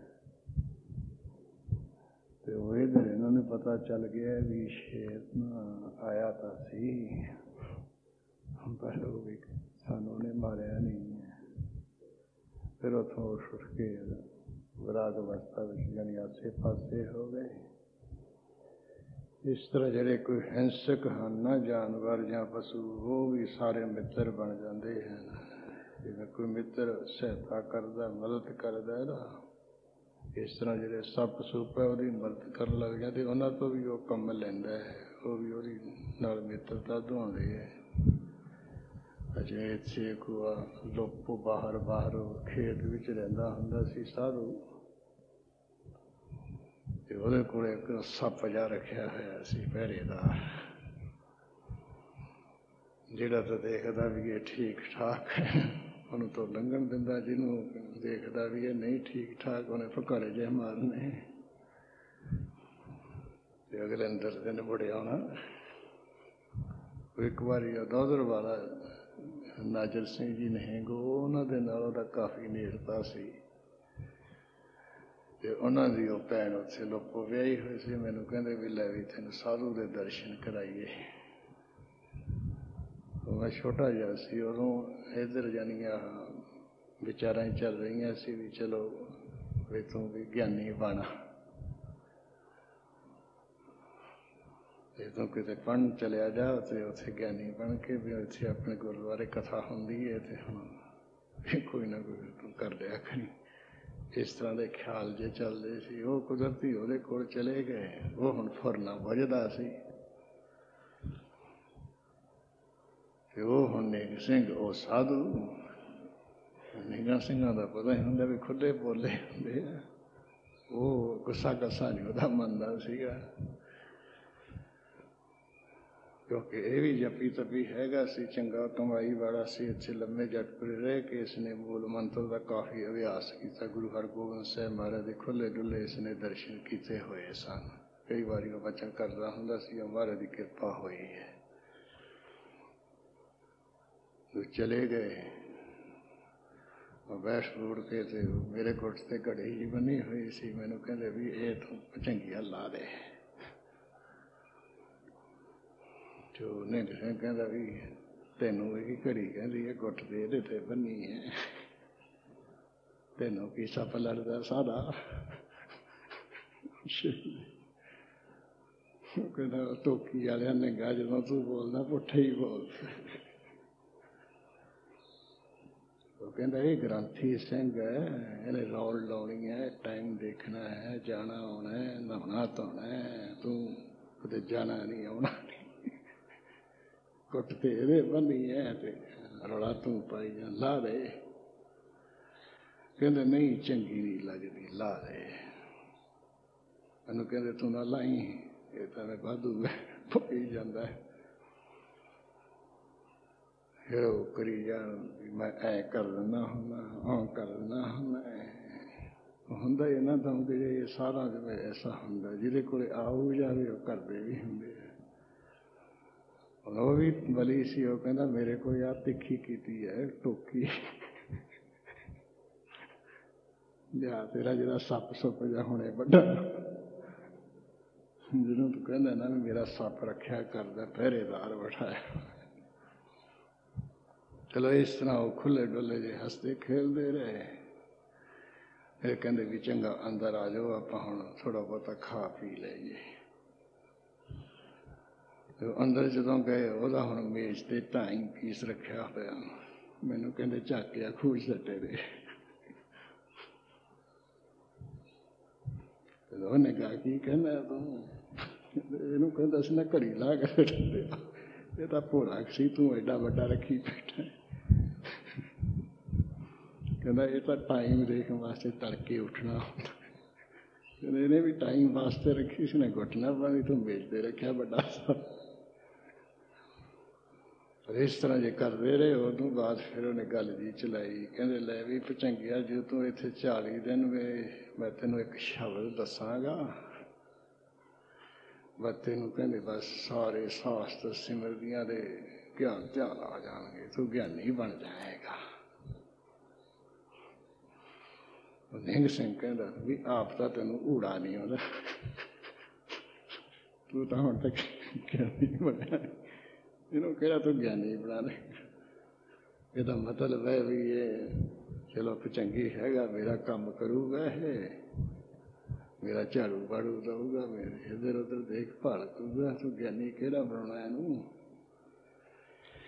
ਫਿਰ ਉਹ ਕਹਿੰਦਾ ਵੀ ਇਹ ਜਿਹੜਾ ਇਹੋ ਜਿਹਾ ਹੁੰਦਾ ਨਾ ਸਾਧਨਾ ਨਾਲ ਚਲੀਸੇ ਦਾ ਗਿਆਨੀ, ਇਹ ਤਾਂ ਜਿੰਨਾ ਕੁ ਹੈਗਾ ਨਾ ਓਨਾ ਚਿਰ ਹੀ ਹੁੰਦਾ, ਮਗਰੋਂ ਫਿਰ ਉਹੀ ਹੁੰਦਾ ਹੈ। ਇਹ ਤਾਂ ਪੜ੍ਹੇ ਨਾਲ ਹੀ ਅਸਲੀ ਗਿਆਨੀ ਬਣਦਾ ਹੈ, ਉਹ ਸਥਾਈ ਹੁੰਦਾ, ਇਹ ਨਕਲੀ ਹੁੰਦਾ ਹੈ। ਤਾਂ ਜਿੰਨਾ ਚਿਰ ਸਾਧਨ ਹੈਗਾ ਉਹਨਾਂ ਚਿਰ ਜਬ ਤੱਕ ਹੈਗਾ ਗਿਆਨ ਧਿਆਨ ਰਹੂ, ਮਗਰੋਂ ਫਿਰ ਉਹੀ। ਇਹ ਨਹੀਂ ਠੀਕ। ਜਿਹੜਾ ਮਹਾਰਾਜ ਦਾ ਸਿਧਾਂਤ ਹੈ ਨਾ, ਜਿਵੇਂ 5 ਸਿੰਘ ਭੇਜੇ ਮਹਾਰਾਜ ਨੇ, ਨਹੀਂ ਤਾਂ ਉਹ ਗਿਆਨੀ ਬਣਾ ਹੀ ਸਕਦੇ ਸੀ। ਗੁਰੂ ਕਾਸ਼ੀ ਜੀ ਮਹਾਰਾਜ ਨੇ ਕਥਾ ਕਰਕੇ ਗਿਆਨੀ ਬਣਾਏ। ਇਹ ਚਾਹੁੰਦੇ ਤੂੰ ਐਂ ਬਣਾ ਦਿੰਦੇ। ਕਹਿੰਦਾ ਨਹੀਂ, ਇਹ ਜਿਹੜਾ ਹੈ ਵਿਵਹਾਰ ਉਵੇਂ ਕਰਨਾ ਚਾਹੀਏ। ਯਾਨੀ ਇਸ ਤਰ੍ਹਾਂ ਉਹ ਕਈ ਵਾਰੀ ਮਨੁੱਖ ਕੋਈ ਜਪਤਪ ਦੇ ਸਾਧਨ ਕਰਕੇ ਨਾ ਜਿਹੜੇ ਕੋਈ ਹਿੰਸਕ ਜਾਨਵਰ ਹੈ ਉਹਨਾਂ ਨੂੰ ਵੀ ਆਪਣੇ ਮਿੱਤਰ ਬਣਾ ਲੈਂਦਾ ਹੈ, ਉਹਨਾਂ ਮਿੱਤਰਾਂ ਵਾਲਾ ਕੰਮ ਕਰਾਉਂਦਾ ਹੈ, ਉਹ ਸਹਾਇਤਾ ਕਰਦੇ ਹੈ। ਜਿਵੇਂ ਸੱਪ ਜਿਹਾ ਰੱਖਿਆ ਹੋਇਆ ਸੀ, ਜਦੋਂ ਕੋਈ ਆਉਂਦਾ ਖੇਤ ਦੇ ਬਸ ਮੂੰਹ ਕਰਦਾ ਉਦੋਂ ਹੀ ਉਹ ਲੱਗ ਜਾਂਦਾ ਮੁਕਾਰੇ ਜੇ ਮਾਰਨ, ਮੋੜ ਦਿੰਦਾ ਲੋਕਾਂ ਨੂੰ। ਗੁਰੂ ਮਹਾਰਾਜ ਕਹਿੰਦੇ ਜਿਹੜਾ ਵਾਹਿਗੁਰੂ ਵਿੱਚ ਜੁੜ ਜਾਂਦਾ ਉਹਦਾ ਸਭ ਕੋਈ ਮਿੱਤਰ ਬਣ ਜਾਂਦਾ, ਉਹਦੇ ਸਭ ਦੋਸਤ ਹੋ ਜਾਂਦੇ ਹਨ, ਸਹਾਇਤਾ ਕਰਦੇ ਹਨ। ਹਰਿ ਸਿਉ ਜੁੜੈ ਤਾਂ ਨਿਹਚਲ ਚੀ। ਜਿਹੜਾ ਵਾਹਿਗੁਰੂ ਨਾਲ ਜੁੜਦਾ ਉਹਦਾ ਜਿਹੜਾ ਚਿੱਤ ਹੈ ਨਾ ਅਚਲ ਹੋ ਜਾਂਦਾ ਹੈ, ਚਲ ਸਰੂਪ ਵੀ ਜੁੜ ਕੇ। ਹਰਿ ਸਿਉ ਜੁੜੈ ਨਾ ਵਿਆਪੈ ਕਾੜਾ। ਆਹ ਵਾਹਿਗੁਰੂ ਦੇ ਭਜਨ ਸਿਮਰਨ ਵਿੱਚ ਜਿਹੜਾ ਜੁੜ ਜਾਂਦਾ ਉਹਨੂੰ ਕੋਈ ਕਾੜਾ ਕੀ ਝੋੜਾ ਨਹੀਂ ਵਿਆਪਦਾ ਹੈ। ਹਰਿ ਸਿਉ ਜੁੜੈ ਤਾਂ ਹੋਇ ਨਿਸਤਾਰਾ। ਜਿਹੜਾ ਵਾਹਿਗੁਰੂ ਦੇ ਨਾਲ ਭਜਨ ਸਿਮਰਨ ਰਾਹੀਂ ਜੁੜ ਜਾਂਦਾ ਹੈ ਉਹਦਾ ਹਮੇਸ਼ਾ ਹੀ ਅਵਿਦਿਆ ਰੂਪ ਨਿਸ ਅਵਿਦਿਆ ਰੂਪ ਪੰਜ ਤੋਂ ਪਾਰ ਉਤਾਰਾ ਹੋ ਜਾਂਦਾ ਹੈ। ਰੇ ਮਨ ਮੇਰੇ ਤੂੰ ਹਰਿ ਸਿਉ ਜੋੜ। ਇਸ ਕਰਕੇ ਹੇ ਮੇਰੇ ਮਨਾ ਤੂੰ ਆਪਣੇ ਆਪ ਨੂੰ ਵਾਹਿਗੁਰੂ ਦੇ ਨਾਲ ਜੋੜੀ ਰੱਖ। ਕਾਜ ਤੁਹਾਰਾ ਨਾਹੀ ਹੋ। ਇਸ ਤੋਂ ਬਗੈਰ ਜਿਹੜਾ ਹੋਰ ਜਿਹੜਾ ਕੋਈ ਕੰਮ ਹੈ ਤੇਰੇ ਵਾਸਤੇ ਸਹਾਇਤਾ ਕਰਨ ਵਾਲਾ, ਫਲੀਭੂਤ ਹੋਣ ਵਾਲਾ, ਤੈਨੂੰ ਕੋਈ ਸਫਲ ਦੇਣ ਵਾਲਾ, ਦੇਵਤਾ ਵਾਲਾ ਨਹੀਂ ਹੈ। ਰਹਾਉ ਵੱਡੇ ਵੱਡੇ ਜੋ ਦੁਨੀਆਦਾਰ। ਇਹ ਮੇਰੇ ਮਨਾ ਜਿਹੜੇ ਦੁਨੀਆ ਵਿੱਚ ਵੱਡੇ ਵੱਡੇ ਮਾਇਆ ਧਾਰੀ ਹਨ, ਦੁਨੀਆਦਾਰ ਹਨ, ਜਨ ਮਾਇਆ ਧਾਰੀ ਲੋਕ ਹਨ। ਕਾਹੂ ਕਾਜ ਨਾਹੀ ਗਾਵਾ। ਇਹ ਬੇਸਮਝੋ ਮੂਰਖ ਮਨ, ਇਹ ਕਿਸੇ ਕੰਮ ਨਹੀਂ, ਇਹ ਕੋਈ ਸਹਾਇਤਾ ਨਹੀਂ ਕਰਦੇ ਹਨ। ਇਹ ਤਾਂ ਆਪ ਜਦੋਂ ਮਾਇਆ ਵਿੱਚ ਵਾਸ਼ਨਾ ਚੜੀ ਸੱਪ ਬਣਦੇ ਹਨ।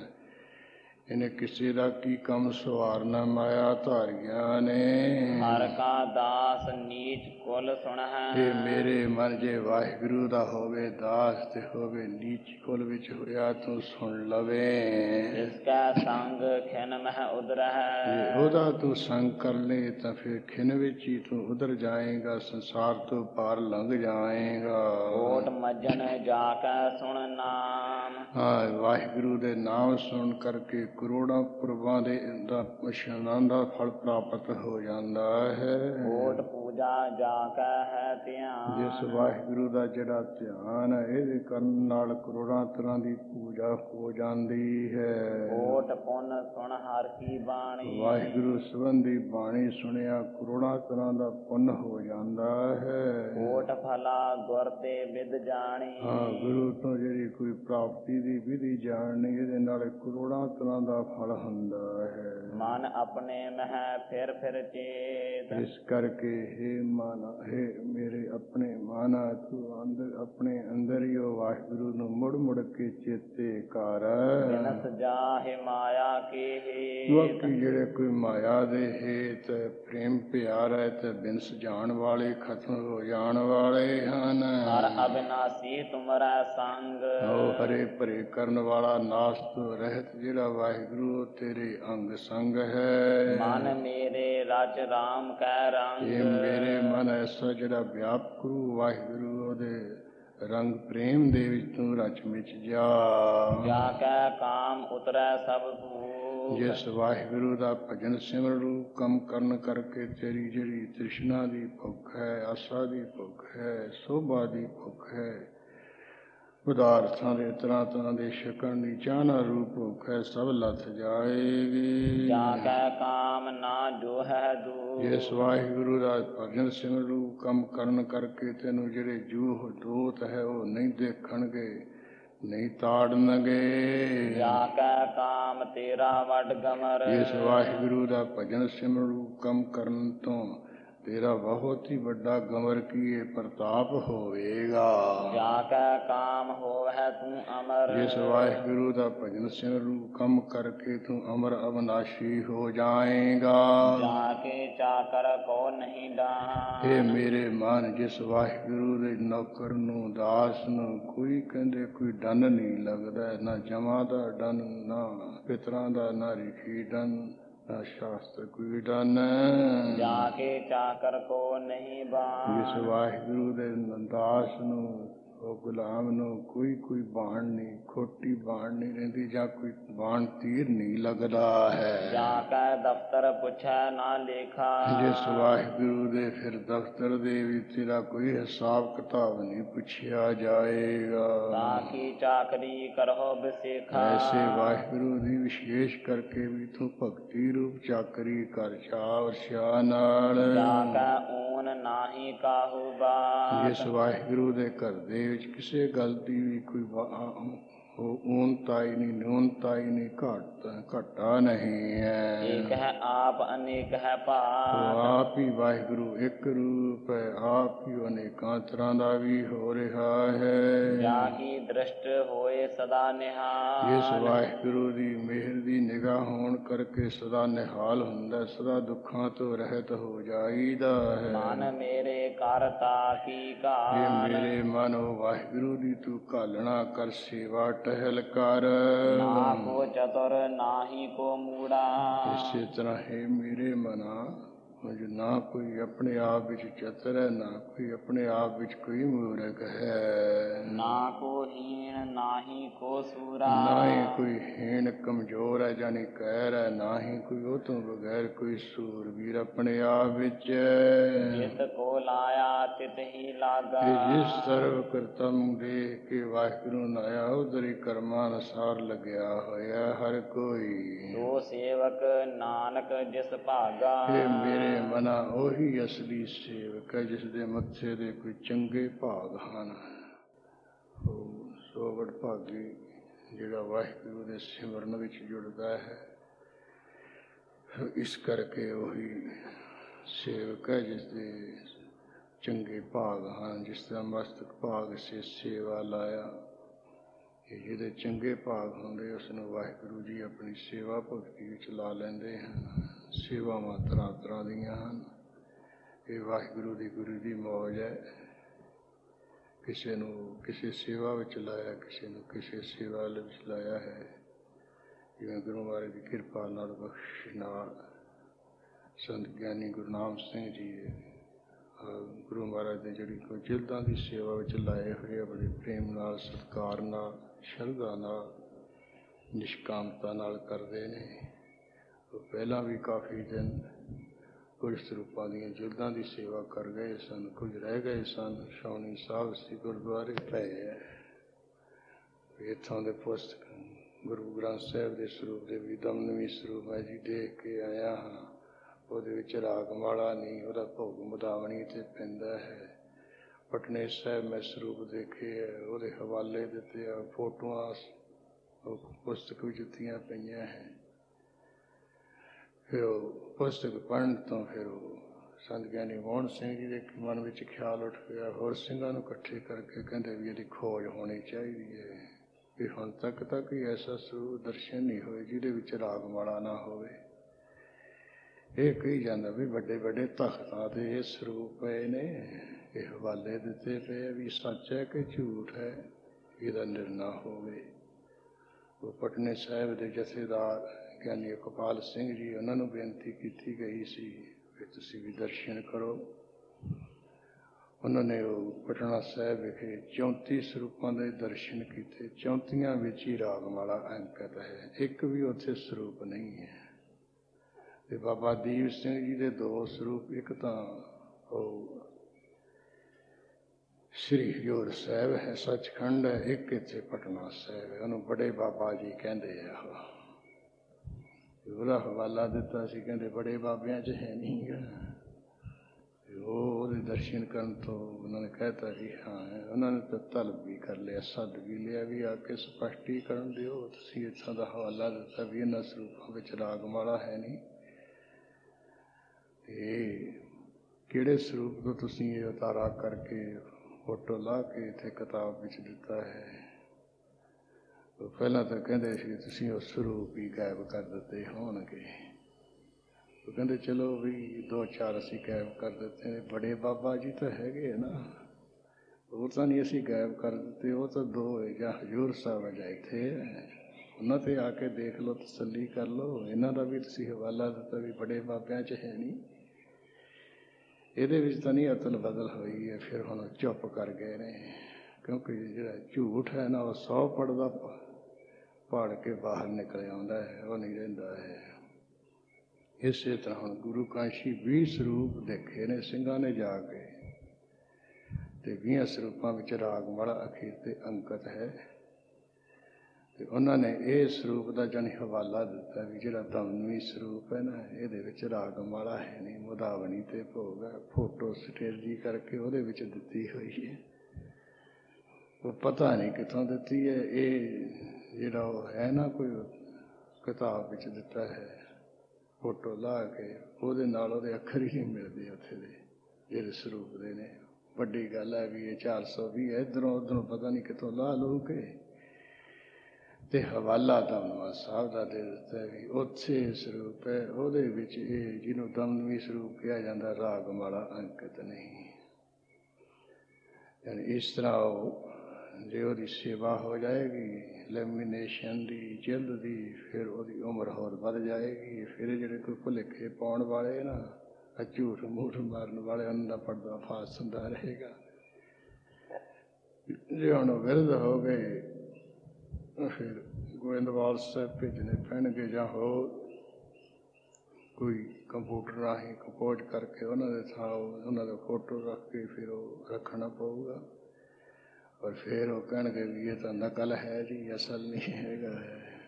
ਇਹ ਭੁਲੇਖਾ ਪਾਉਣ ਵਾਲਾ ਪਤਾ ਨਹੀਂ ਕਿਹੜੇ ਸਰੂਪ ਦੀ ਨਕਲ ਕੀਤੀ ਹੋਈ ਹੈ। ਇਹ ਉਹੀ ਹੋਵੇ ਅਤੇ ਫਿਰ ਜਿਹੜੇ ਕੋਈ ਸ਼ੰਕੇ ਬੰਕੇ ਹੈ ਸਾਥੋਂ ਨਿਵਰਤ ਹੋ ਸਕਦੇ ਨੇ। ਵਾਹਿਗੁਰੂ ਗੁਰੂ ਮਹਾਰਾਜ ਦੀ ਕਿਰਪਾ ਨਾਲ ਇਹਨਾਂ ਨੇ ਸੇਵਾ ਸੰਪੂਰਨ ਕੀਤੀ ਹੈ। ਕੜਾ ਪ੍ਰਸ਼ਾਦ ਦੀਆਂ ਦੇਗਾਂ ਸਜਾਈਆਂ ਗਈਆਂ। ਇਸੇ ਸੰਬੰਧ ਵਿੱਚ ਹੁਣ ਆਪ ਹੀ ਮਹਾਂਪੁਰਸ਼ ਅਰਦਾਸ ਕਰਨਗੇ, ਕਿਉਂਕਿ ਫਿਰ ਵੀ ਜਿਹੜੀਆਂ ਸਹਿਵਨ ਭੁੱਲਾਂ ਹੈ, ਗਲਤੀਆਂ ਇਸ ਰੂਪ ਦੀ ਸੇਵਾ ਕਰਦਿਆਂ ਹੁੰਦੀਆਂ ਹੋਈਆਂ। ਇਹ ਜੋ ਗੁਰਮਤਿ ਤਾਣ ਹੁੰਦੇ ਹੋਏ ਤਾਣਾ ਮਾਣ ਹੁੰਦੇ ਹੋਏ ਨਿਮਾਣਾ ਵੀ ਜੋ ਕੁਛ ਵੀ ਹੈ ਕਰ ਕਰਾ ਕੇ ਫਿਰ ਇਹ ਬੇਨਤੀਆਂ ਕਰਨੀਆਂ ਕਿ ਮਾਰਾ ਬੇਅੰਤ ਭੁੱਲਾਂ ਹੋਈਆਂ ਹਨ। ਉਸ ਸੰਬੰਧੀ ਅਰਦਾਸ ਕਰਨਗੇ।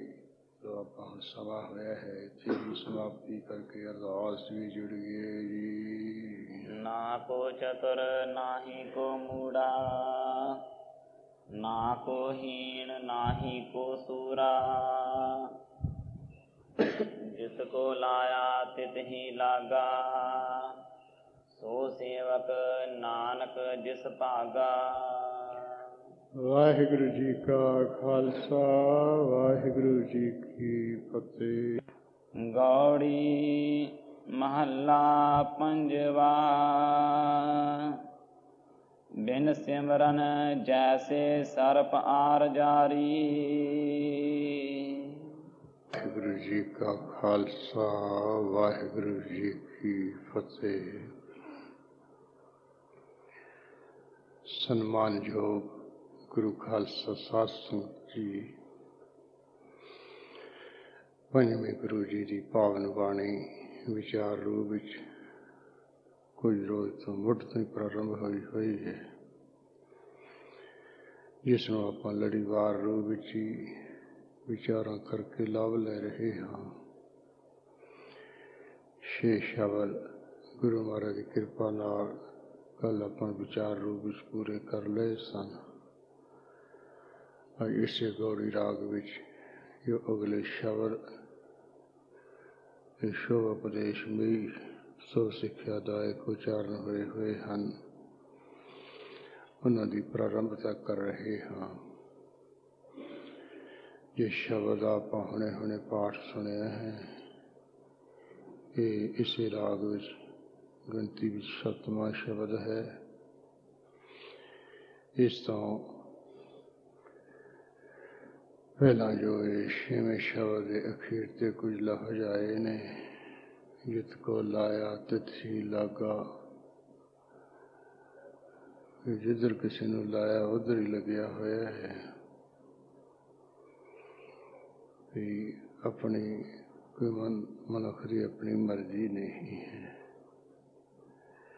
ये तो कनो सामने रख के कई बार मनुख सब कुछ कर करा के ना पे आप पंक्ति सामने रख देंगे, माता जी अब बाहर चले जाओ, अब बाहर जाके गल्लां कर लो,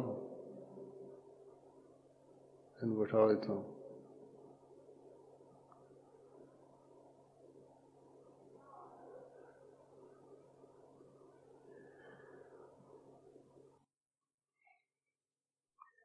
ਅਸੀਂ ਜਿੱਧਰ ਲਾਏ ਹੋਏ ਉਧਰ ਲੱਗ ਰਹੇ ਹਾਂ ਵੀ ਸਾਡੇ ਤਾਂ ਕੋਈ ਵਸ ਦੀ ਗੱਲ ਨਹੀਂ ਹੈ। ਜਦੋਂ ਕਿਸੇ ਨੂੰ ਪਰਮੇਸ਼ਰ ਨੇ ਜਿੱਧਰ ਲਾਇਆ ਉਧਰ ਲੱਗਿਆ ਹੋਇਆ ਹੈ ਤੇ ਫਿਰ ਗੁਰੂ ਮਹਾਰਾਜ ਤੁਸੀਂ ਬਾਰ-ਬਾਰ ਪ੍ਰੇਰਨਾ ਕਰਨੇ ਵੀ ਸਿਮਰਨ ਕਰਨਾ ਚਾਹੀਦਾ, ਜਾਪ ਕਰਨਾ ਚਾਹੀਦਾ, ਬਾਣੀ ਪੜ੍ਹਨੀ ਚਾਹੀਦੀ ਹੈ, ਸੇਵਾ ਕਰਨੀ ਚਾਹੀਦੀ ਹੈ। जिधर कोई लगे उधर लाया है, परमेश्वर लग रहा है। ये बस सिमरन की कोई लोड़ नहीं है। ये आप मारा क्यों कहते हो ज्यादा सिमरन करो। ये गुरु महाराज जी इस शब्द राही दस रहे ने कि सिमरन तो बगैर आ है उम्र तो लंघ जानी है, पर उम्र बसर होने दे विच जिवें आसमान जिन्ना फर्क है। उम्र तो सपदी भी लंघ रही है, पर जिवें जिवें उहदी उम्र वड्डी हुंदी जांदी ना, ज्यादा हुंदी जांदी है, तिवें तिवें नाल उहदी विह वधदी जांदी है। ज्यों ज्यों विह वधदी है, ਜਦੋਂ ਵਿਆਹ करके जिवें अग नाल कोई सड़दा हुंदा है, ਜ਼ਹਿਰ ਦੇ ਨਾਲ ਸੜਦਾ ਮੱਚਦਾ ਹੈ, ਵਿਆਹ ਘੋਲਦਾ ਹੈ, ਵਿਆਹ ਹੀ ਉਹਨੂੰ